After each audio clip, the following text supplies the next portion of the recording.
La iglesia tiene que estar capacitada para manifestar el reino.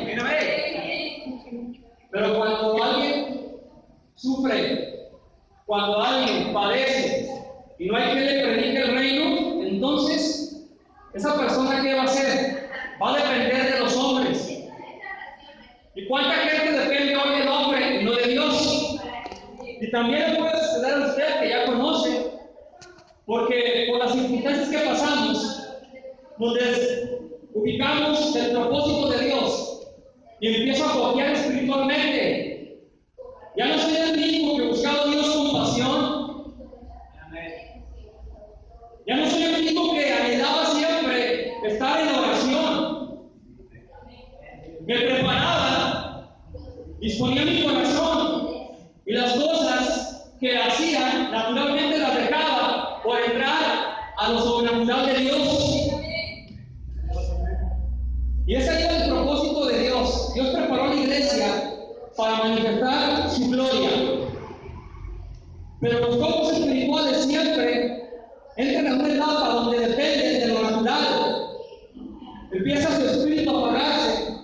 Se apresuraban para venir a la iglesia, para orar, para ayunar, para predicar, evangelizar, declarar el reino. Ya no lo hacen más, porque han perdido la pasión de estar en la oración, de estar en la presencia de Dios. Pero Pedro y Juan, unos hombres con visión, llenos del Espíritu Santo, iban a la hora que novena, aproximadamente las 3 de la tarde. Pero quiero dar un dato, hermanos. Los judíos tenían la costumbre de orar 3 veces al día. A la hora tercera, es decir, las 9 de la mañana, la hora novena, las 3 de la tarde, y la hora puesta del sol, que es las 6 de la tarde. Pero la principal hora de oración era la hora novena, porque era la hora de sacrificio. Y también fue la hora donde Jesús gritó con su mano o sea que tenía un propósito. Y los judíos se preparaban para estar en la oración y luego el sacrificio. Y sabemos que el sacrificio había pasado, pero era la costumbre judía.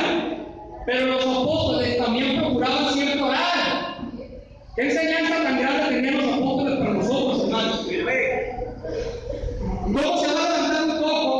¿Cómo se va a levantar un enfermo? ¿Cómo se va a levantar tu matrimonio, tus hijos, si no hay oración? Tienes que prepararte para que haya oración y entonces te levantes no en tus fuerzas, sino en el poder del Espíritu Santo. Jesús nos enseñó que cuando fue enviado por el Espíritu al desierto, escucha bien, el mismo Espíritu lo llevó al desierto.